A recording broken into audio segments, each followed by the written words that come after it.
Hi, my name is Carl Herzog. I'm the public historian for the USS Constitution Museum. If you're feeling cooped up at home right now, you're starting to get a sense of what it's like to be a sailor on a ship at sea. After all, you can't leave the house at all when your house is surrounded by hundreds or even thousands of miles of water. You're stuck. Samuel Johnson, a writer in the 1700s, once wrote that no man will be a sailor who has contrivance enough to get himself into jail. For being in a ship is being in a jail with the chance of being drowned. He later wrote that a man in jail has more room, better food, and commonly better company. Well, company notwithstanding, what was life like for sailors on USS Constitution during the time that they were sailing at sea? History tends to focus a lot on battles. After all, that's the reason that the ship is out there, to defend her friends and defeat her enemies. But over the course of a 6-month-long voyage, battle may only take up a day or two of that entire time. So what is the crew doing for the rest of the time that they're at sea? Well, I like to break down and think about the work as being in 3 categories: operating the ship, maintaining the ship, and training to get ready for when you do go into battle.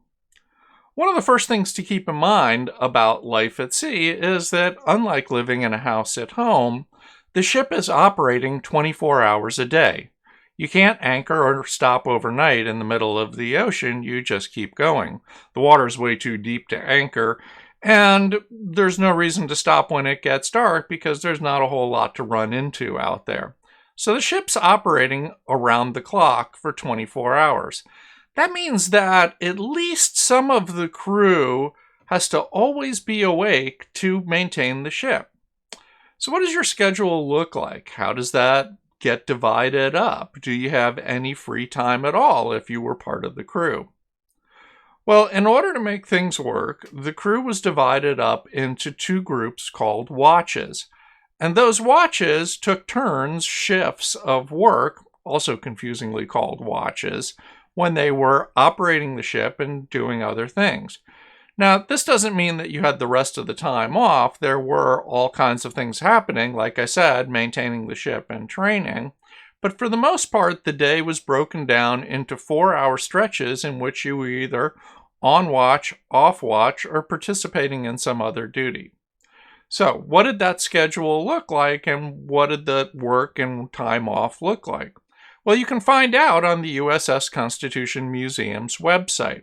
Well, part of our activity and fun and games activity book is designed to show you exactly what was happening. If you go to our Discover and Learn page on the website, under Fun and Games, you can explore the old Ironsides activity book, which includes different chapters that are available for download as PDFs. Chapter 3, All Hands on Deck, explores the skills and teamwork required to operate the ship and describes what life was like for the crew on a day-to-day basis when they weren't actually engaged in battle. So let's take a look at that PDF and see if we can get a sense of what the crew was actually doing. In this chart, we can see a breakdown of a typical day at sea.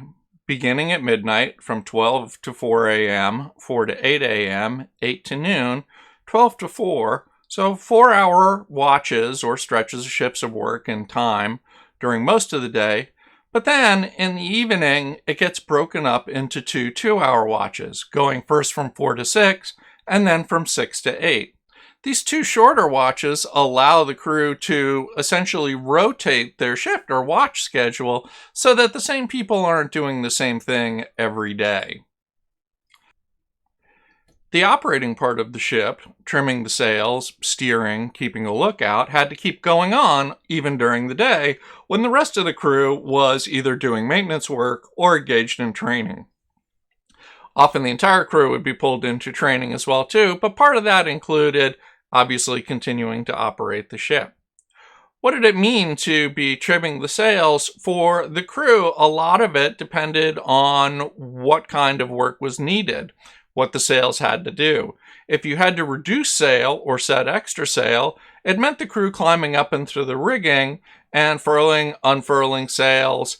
But if they were just adjusting the angle of the sails to the wind, what was known as bracing the sails, that could largely be done from the deck. In this chapter of our activity book, you can not only see some depictions of the kinds of work that had to get done up in the rigging, but you can also see excerpts from our collection that show how many men were required to actually do that work. There's also a great activity about tying a series of knots and learning some of the basic knots that sailors had to use. The training piece of this involved getting ready to be able to quickly and rapidly fire guns and maneuver the vessel so that the guns were able to aim at the enemy when an enemy ship was encountered. Also in our activity book, you'll find this section that shows how to actually make and fire your own little mini cannon using Alka-Seltzer tablets. It's a lot of fun. We do it at the museum all the time, and people always love it. Now, between training on the guns and doing the hard work of maintaining and operating the ship, the crew worked up a heavy appetite.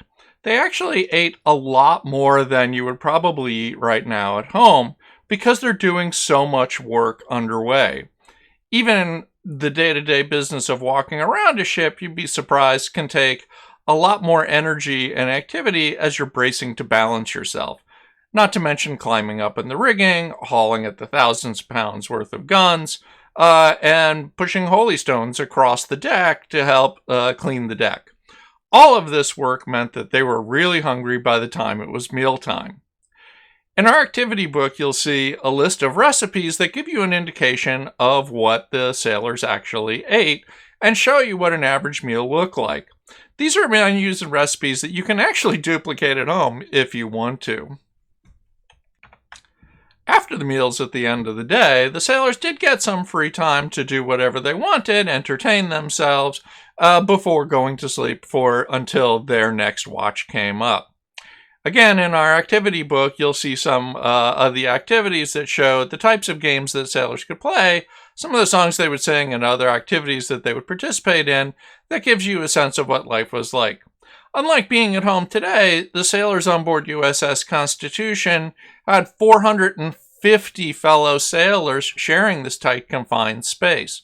So there wasn't a whole lot of privacy, but there was a lot of camaraderie and the opportunity at the end of a long day of work to tell stories, sing songs, or play games together.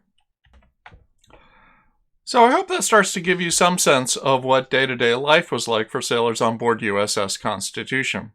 They did a lot of work, they stayed really busy, even when they weren't actually engaged in battle.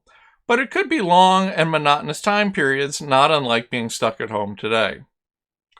If you want to learn more about life at sea, you can download the activity book and check out other sections of the USS Constitution Museum's website, where there's a number of collections artifacts that give you some indication of how they stored their things, what kinds of things they took with them, and the rest of the details of what life was like.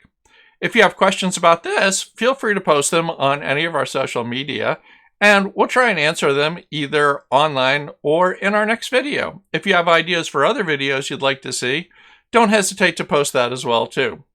Thanks a lot!